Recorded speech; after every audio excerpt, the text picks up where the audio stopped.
शिव महापुराण कहती है, भगवान शंकर को कस्कुट के लोटे में, कस्कुट समझते होंगे तुम सब, पुराने बर्तन उसी के हुआ करते थे, कस्कुट के लोटे में भरकर जल चढ़ाने से अनंत नदियों के जल चढ़ाने का पुण्य मिलता है। गंगा भागीरथी जमुना क्षिप्रा सरस्वती नर्मदा ताप्ती चंद्रभागा कावेरी पयोष्णी कृष्णा भीमरती तुंगभद्रा ताम्रपर्णी विशालाक्ष्मी चरवणवती कौसकी गंडकी विश्वामित्री सरयू करतोया ब्रह्मानंदा। इस प्रकार की अनेकों नदियां, ये सब नदियों के नाम है। इन सब नदियों के जल चढ़ाने का लाभ प्राप्त होता है। और एक भी शिवलिंग पर, एक भी शिवालय में जाकर चढ़ाएं तो 12 ज्योतिर्लिंग का लाभ प्राप्त होता है। हाँ, 12 ज्योतिर्लिंग मानो तुम्हें उसका फल मिल रहा हो। एक बार बिल्कुल अंतिम शब्दों में आपको कह रहा हूं, 12 ज्योतिर्लिंग के बारे में, 12 ज्योतिर्लिंग के बारे में कौन कौन जानता है? हाथ उठाइएगा।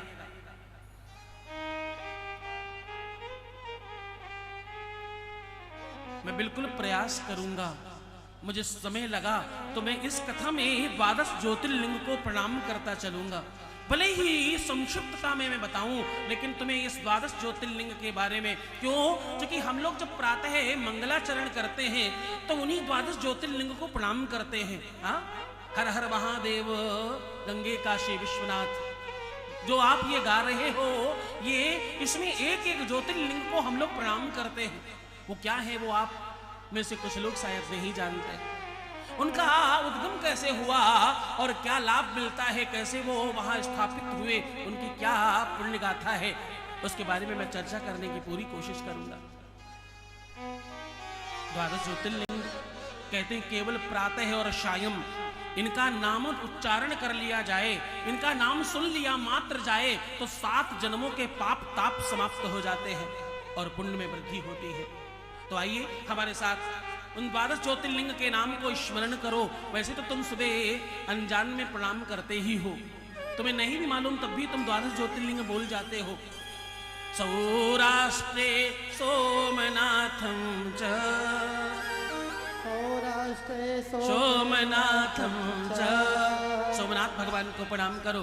सौराष्ट्रे सोमनाथं च श्रीशैले मल्लिकार्जुन, उज्जयिन्यां महाकालं,